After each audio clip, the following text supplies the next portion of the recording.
आज हम व्याकरण के सर्वनाम इस घटक के बारे में अधिक जानकारी प्राप्त करने वाले हैं। तो देखते हैं सर्वनाम की संकल्पना। वाक्य में जो शब्द संज्ञा के बदले आता है उसे सर्वनाम कहते हैं। यहाँ कुछ वाक्य दिए गए हैं जिनमें कुछ शब्द रेखांकित किए गए हैं। इनका अभ्यास करते हैं। देखिए, पहला वाक्य है अशोक तू इधर आ। दूसरा वाक्य है गुरुजी आप भी देखिए। तीसरा वाक्य है जमील कहाँ है, वह क्यों नहीं आया। चौथा वाक्य है बंदर ने कहा मुझे पेड़ तक ले चलो, वहीं मैं तुम्हें कलेजा दे दूंगा। पांचवा वाक्य है कुछ वर्ष पहले लोगों ने पौधे लगाए थे, वे अब पेड़ बन गए हैं। छठा वाक्य है वहां एक आदमी खड़ा है, वह कौन है। और सातवां वाक्य है रमण फूल लाया, वह क्या लाया।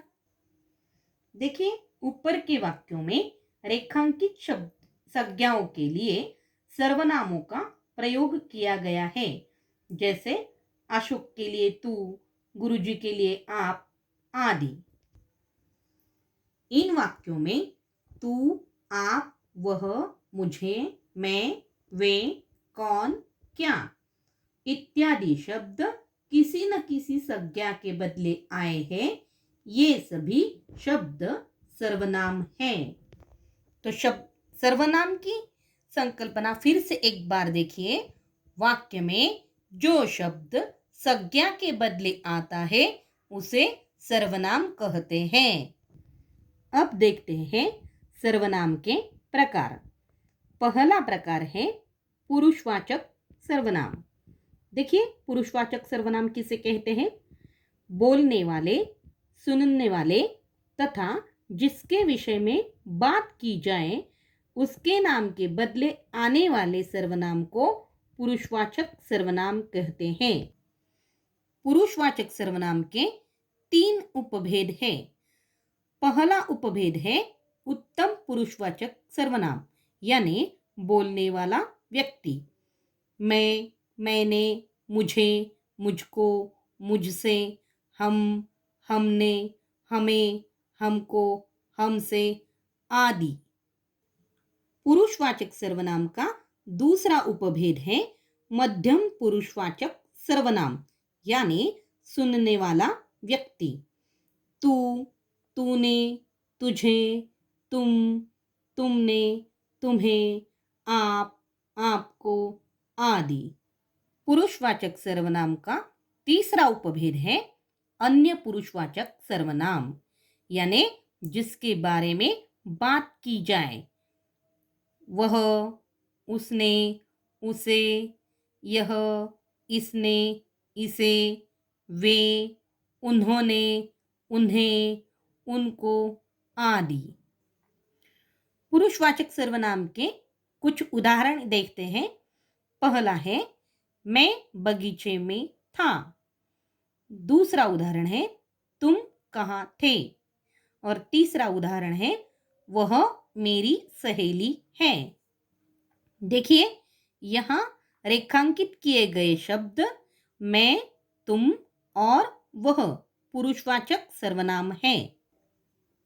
सर्वनाम का दूसरा प्रकार है प्रश्नवाचक सर्वनाम। देखिए, प्रश्नवाचक सर्वनाम की व्याख्या। जिस सर्वनाम शब्द द्वारा किसी के बारे में प्रश्न किया जाए उसे प्रश्नवाचक सर्वनाम कहते हैं। जैसे पहला उदाहरण देखते हैं वहाँ कौन है।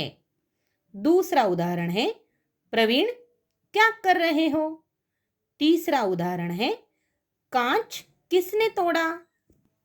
यहाँ रेखांकित शब्द कौन, क्या, किसने, यह सभी प्रश्नवाचक सर्वनाम हैं। सर्वनाम का तीसरा भेद है निश्चयवाचक सर्वनाम। देखिए, जिस शब्द से किसी निश्चित व्यक्ति, वस्तु या स्थान का बोध होता है उसे निश्चयवाचक सर्वनाम कहते हैं। जैसे कि उदाहरण के तौर पर देखा जाए तो यह अंशु का घर है। दूसरा उदाहरण है तुम्हारा कोट वह है। तीसरा उदाहरण है वही ऋतु है। देखिए यहाँ यह, वह और वही, यह रेखांकित शब्द निश्चयवाचक सर्वनाम है। सर्वनाम का चौथा प्रकार है अनिश्चयवाचक सर्वनाम।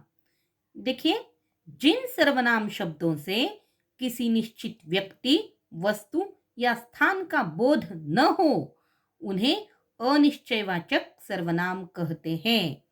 जैसे उदाहरण के तौर पर देखा जाए तो दरवाजे पर कोई है। दूसरा वाक्य देखिए माँ कुछ खाने को दो। देखिए यहाँ पर कोई और कुछ, यह रेखांकित शब्द जो है यह निश्चयवाचक सर्वनाम है। तो आज हमने सर्वनाम इस संकल्पना के साथ उसके 4 प्रकार, पहला है पुरुषवाचक सर्वनाम और उसके 3 उपभेद, उत्तम पुरुषवाचक सर्वनाम, मध्यम पुरुषवाचक सर्वनाम, अन्य पुरुषवाचक सर्वनाम, दूसरा प्रकार प्रश्नवाचक सर्वनाम, तीसरा प्रकार निश्चयवाचक सर्वनाम तथा चौथा प्रकार अनिश्चयवाचक सर्वनाम। इनके बारे में अधिक जानकारी ली है।